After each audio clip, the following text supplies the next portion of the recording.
ทุกคนเมื่อนี้เอ้ยจะมาแนะนำแอปพลิเคชันที่ใช้ในการดาวน์โหลดซึ่งชื่อว่า Snaptube เฮาลบก่อนเนาะ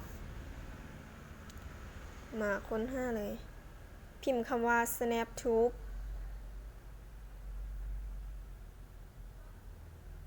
โตทางลุ่มเนาะ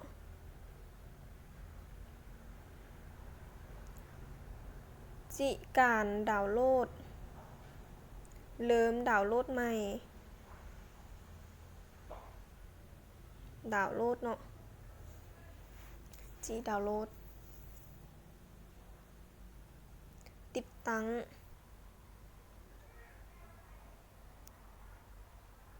ถ้าแป๊บหนึ่งเนาะเปิดนำไซต์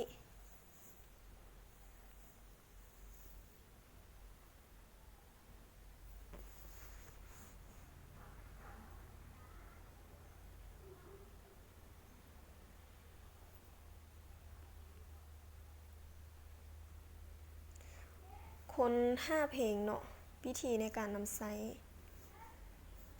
ค้น5เพลง XX Trend Chart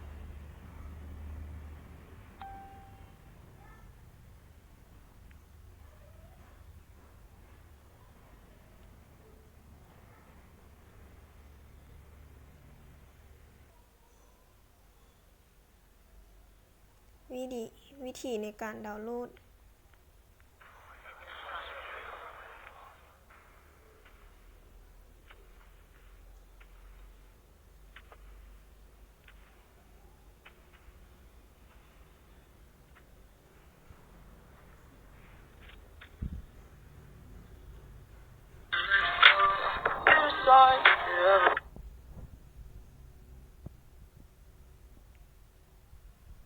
ตัวด้านถึงจะเป็นโหลดเพลงจะมีแบบเมนูแบบ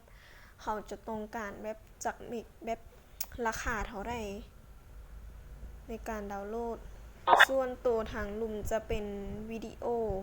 เขาก็จะสามารถเลือกได้ว่าจะเอาแบบตัวแบบระดับเท่าใดราคาเท่าใดแล้วก็ได้คุณภาพเท่าใด